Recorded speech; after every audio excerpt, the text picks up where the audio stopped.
ஏங்க சொல்லு தம்பி. நீங்க சின்ன வயசுல இருக்கும்போது ஒரு ரூபாய் காயின்லாம் பேசிருக்கீங்களா?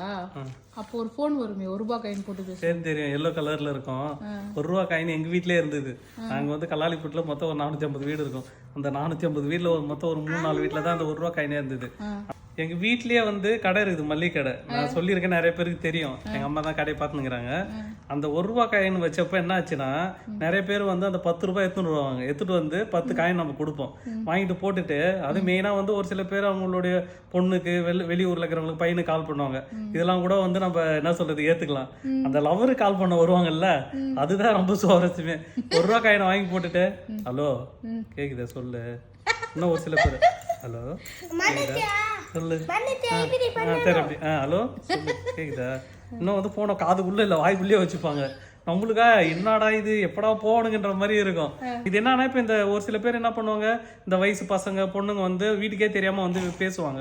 அப்போ வந்து எங்க அம்மா என்ன சொல்லுவாங்கன்னா, அந்த பொண்ணுகிட்டயும் முதல் அட்வைஸ் பண்ணுவாங்க, இதெல்லாம் வேணாம்மா, இதெல்லாம் பண்ணாத, இது மாதிரி கால் பண்ணாத, போவாத, விடு அப்படின்னு. அவங்க கேட்க மாட்டாங்க. சரி, ஆனா இருந்தாலும் அவங்களால ஏத்துக்க முடியாது. அவங்க அப்பா அம்மா கடைக்கு வருவாங்களா, அப்ப சொல்லுவாங்க, நம்ம நேரம் வந்து போன் பேசிக்குது பொண்ணு, அதுகிட்ட சொல்லுங்க இது அப்படின்னு சொல்லி அது மறைமுகமாக சொல்லுவாங்க அவங்க கிட்ட.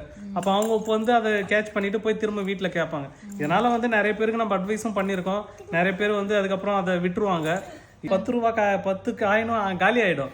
காலி ஆனதுக்கு அப்புறம் அக்கா ஒரு 10 ரூபா கடன் கொடுக்கான்னு வேற வாங்குவாங்க. இது ஒரு 2-3 டைம் நம்மளுக்கு வந்து சரி ஓகே ஹெல்ப் பண்ணலான்னு கொடுக்கலாம். ரெகுலரா வந்துருவாங்க இது மாதிரி ஒரு சில பேர். அப்புறம் ஒரு கட்டத்துல எங்களுக்கு கடுப்பாய் இந்த காயின் 1 ரூபா காயினை தூக்கி வச்சிடலான்ற மாதிரி ஆயிப்போச்சு. ஏன்னா அதுல நம்ம 100 ரூபாய்க்கு ரீசார்ஜ் 85 ரூபாய்க்கு ரீசார்ஜ் பண்ணா ஒரு 10 ரூபா 5 ரூபா தான் கிடைக்குமே, மீதி அவ்வளவுதான் கிடைக்குமே. இது 1 ரூபா காயின் வச்சிருந்தவங்களுக்கு தெரியும், யாருன்னா வச்சிருந்தாலும் சொல்லுங்க. அப்புறம் வந்து நாங்க ஸ்கூல் படிக்கிறப்ப மழை பெய்யும்ல, மழை பெய்யறப்ப பசங்க வந்து அந்த 1 ரூபா காயினை போட்டு தான் ஸ்கூல் கால் பண்ணி கேட்டு இருப்பாங்க, ஃபாதர் இன்னைக்கு ஸ்கூல் லீவா, ஸ்கூல் லீவானு. அது அவனும் கேட்க மாட்டானுங்க, என்னதான் கால் பண்ண வேற சொல்லுவானுங்க. ஒரு டைம் ஃபாதரே வந்து எங்க வீட்டுல தான் போன் இருக்கிறதுனால எங்க வீட்டுக்கு கால் பண்ணுவாரு. கால் பண்ணிட்டு இன்னைக்கு வந்து லீவுன்னு சொல்லுவாரு. அப்பெல்லாம் நாங்க வந்து அந்த ரமணன் சார் கோசம் வெயிட் பண்ணிருப்போம்.